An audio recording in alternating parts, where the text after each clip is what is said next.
यिनीहरूको चकचक बेसी यहाँनिर चटक भएर चाहिँ यहाँनिर खुब मेकानिक भाइले चाहिँ पानी लगाइदिँदै।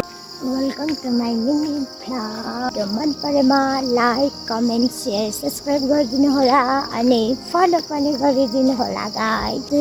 नमस्ते गुड मर्निङ। म चाहिँ आज के भन्छ बिहान बिहानै झाडु फाल्न मकै बारीतिर जाँदैछु। हेर्न सक्नुहुनेछ आजको मौसम चाहिँ यस्तो छ हाम्रोतिर। तपाईँहरूकोतिर कस्तो छ प्लिज कमेन्ट गरिदिनु होला। फाइनल्ली म चाहिँ मकै बारी आइसकेँ गाइस। अब चाहिँ भने म झाडु उखाल्छु।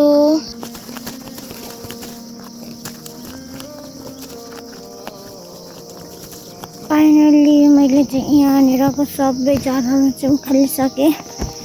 यहाँ परदेखि उखालेको यहाँ सकेर अब चाहिँ म घरतिर जान लागेको। अघि भर्खरै लगाएको हो कि यो मेरो काम गर्दा लाउने लुगा सबै यस्तो भएछ।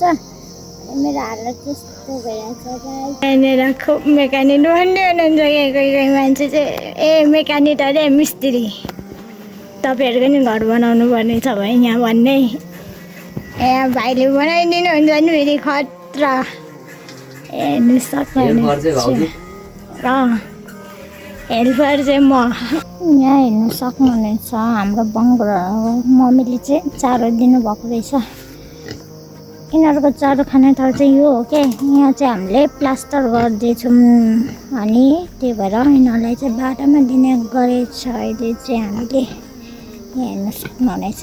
अब भने चाहिँ म हात खुट्टा धुन्छु गाई। मैले चाहिँ हात खुट्टा धुइसकेँ। अब चाहिँ किचनतिर जान्छु। मैले चाहिँ यिनीहरूलाई खोला लग्दैछु है। यिनीहरूलाई स्विमिङ गराउनु लग्दैछु। भैँसीको पछि पछि जाँदैछु। भैँसीलाई चाहिँ स्विमिङ गराएर ल्याऊँ भनेर खोलातिर हिँडाएको। अनि म चाहिँ यहाँ पछि पछि जाँदैछु कि यो चाहिँ हाम्रो बारीमा अर्ग्यानिक फलेको नस्पति हो ल, खाए ल। एकदम गुलियो छ गुलियो। फाइनल्ली हामी चाहिँ खोला आइपुग्यौँ हो। बिचरा मेरो भैँसीले पौडी खेल्ने ठाउँमा त पानी नै परेन रहेछ। यसले चाहिँ स्विमिङ स्टार्ट गरिसक्यो। आज कस्तो पानी नै रहेन रहेछ यहाँनिर। अरू बेला फुल हुन्थ्यो, आज नै चाहिँ ठ्याक्क पानी रहेन रहेछ। यिनीहरूको चकचक बेसी भएर चाहिँ यो दुईटाको चाहिँ हाम्रो लक्की चाहिँ दौड्नु अरे क्या फेरि।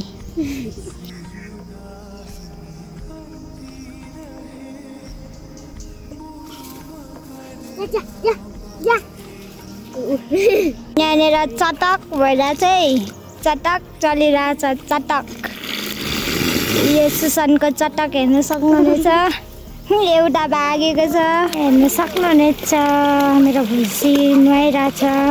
अघि आउँदा थोरै थियो भने अहिले चाहिँ फुल भएछ पानी। यहाँनिर भाइले चाहिँ पानी लगाइदिँदैछ क्या। म नुहाइदिन्छु भन्दैछ क्या। अनि मेरो भैँसी चाहिँ मान्दैन फेरि। नचिनेको मान्छेले हान्छ क्या फेरि यसले चाहिँ। यहाँनिर बेसी घाम लागिरहेछ हो। अनि म चाहिँ यहाँ बरको फेदमा नि बसिरहेको छु। मेरो भैँसीहरू चाहिँ यहाँ तलतिर खेतमा छ हो। म चाहिँ यहाँ माथि आएर बसेको क्या। गर्मी बेसी भइरहेछ। यहाँबाट चाहिँ भाइहरू पुरा स्विमिङ गरिरहेछ हो। थाहा छैन कि मैले चाहिँ लुकेर भिडियो बनाउँदैछु। हेर्नु न मलाई चाहिँ खालि पानी बोक्नै बिर्सिन्छु कि। अनि आज नि तिर्खा लागिरहेको थियो। अनि मलाई चाहिँ यहाँ बहिनीले माथि धाराबाट पानी ल्याइदिँदैछ पाटमा। पानी नै पिइसक्यो हो। अनि घर फर्केको म चाहिँ घर गएर घाँस सार्नु छ। अब चाहिँ भने म बारीतिर लागेँ। मम्मीले घाँस काट्नु भएको होला। भैँसीको लागि थोरै घाँस चाहिँ ओसार्नु पर्ने हुन्छ कि त्यही भएर म चाहिँ बारीतिर जाँदैछु। मैले चाहिँ बारी लगाइसकेँ। अब यो लगेर चाहिँ गाई र भैँसीलाई लगाइदिन्छु। म चाहिँ लागेँ बारी बोकेर घरतिर लागेँ। मैले चाहिँ घाँस लिएर नि यिनीहरूलाई लगाइदिइसकेँ हो भैँसीहरूलाई। अनि यहाँ गाईलाई पनि लगाइदिइसकेँ र घाँस लगाइदिन दिँदैछ मम्मीले। हामीले घाँस लिएर आएको भर्खरै अनि लगाइदिनु हुँदैछ। घरतिर लागेँ। कपाल पनि हेर्नु न यहाँ जति कोर्दा पनि भुट जस्तो देखिरहेको छ यहीँ परेको। सो आजलाई यति नै। नेक्स्ट भिडियो लिएर आउनेछु। मेरो भिडियो मन परेमा लाइक कमेन्ट सेयर सब्सक्राइब गरिदिनु होला अनि फलो पनि गरिदिनु होला। Thank you for watching.